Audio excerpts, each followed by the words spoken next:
তো হ্যালো বন্ধুরা, তোমরা সবাই কেমন আছো? আজ বাড়িতে বানালাম এগরোল। বানানোর জন্য পাতাকপি, পেঁয়াজ, ক্যাপসিকাম, বিনস, গাজর কেটে নিয়েছি। কড়াইতে তেল দিয়ে সবজিগুলো হালকা করে ভেজে নিয়েছি। ভেজে নেওয়ার পর দু ধরনের সস দিয়ে দিয়েছি, টমেটো সস আর একটি সস।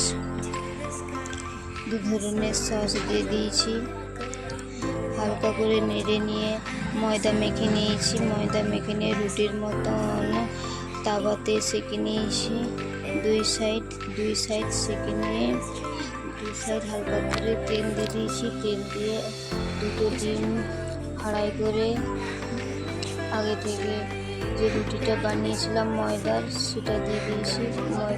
রুটিটা দিয়ে পাল্টিয়ে আগে থেকে তৈরি করে রাখা যে মশলাটা, ওটা দিয়ে আমার তো এগরোল বানানো কমপ্লিট। তোমাদের ভিডিওটা কেমন লাগলো লাইক কমেন্ট করে জানিও।